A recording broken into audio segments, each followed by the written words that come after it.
A central part of Italian culture, but one that's been absent for more than 2 months. Customers ordering lunch at this Rome restaurant are having to get used to eating out in a coronavirus world. We feel almost emotional, given it's been 2 months that we've not been out to eat. I'll let you know my opinion once we've finished eating, but it is different. We're seated at a distance, we'll have to yell more. Across Italy, not just restaurants, but bars, cafes, hairdressers and non-food shops can now reopen as long as social distancing is maintained. They've all been left reeling by the enforced closure. It's abnormal. It's a situation that's a bit apocalyptic, if I can say that, because we never thought in the restaurant business, in the historic centre of a European capital, that we'd ever live through something like this. Italy, the first country outside Asia to be overrun by COVID-19, went into national lockdown 10 weeks ago. To date, it's recorded more than 32,000 deaths. But the pandemic's also taking a financial toll. Italy's economy is expected to shrink by nearly 10% this year. The government had to concede to the small businesses to open up the doors again. Otherwise, the country will never recover. So we are already envisaging a fall in gross national product of some 20%.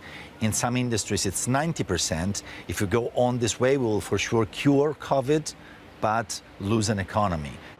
Prime Minister Giuseppe Conte says the reopenings are a calculated risk, but a major retailers association estimates 30% of cafes and restaurants will be staying shut. Roberta Pepe's family restaurant in Rome is one of them. Since the lockdown, she's had to pay her 3 staff from her own pocket.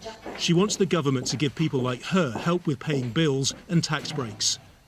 I can't reopen because this restaurant is like a car. In order to turn it on, you need fuel, which is the cash that we do not have. And even if we reopen, there wouldn't be enough customers to cover the costs. There are no tourists, and we rely on them. Tourists are due to start arriving in Italy early next month. And with new coronavirus cases at their lowest level since before the lockdown, things seem to be going in the right direction. But here in Milan, famous for its elegant shopping arcades, not everybody's convinced relaxing the rules will work out. Nothing will change. Everything will return exactly as before. The lockdown will be quickly forgotten, and therefore everything will return as before. We will go back into an emergency and a crisis. I think coronavirus will disappear after time, after maybe 1 month. And our life would come back normally. So for now, many people are cautiously optimistic, but they're all too aware that if the virus starts to spread quickly again, their new freedoms might disappear.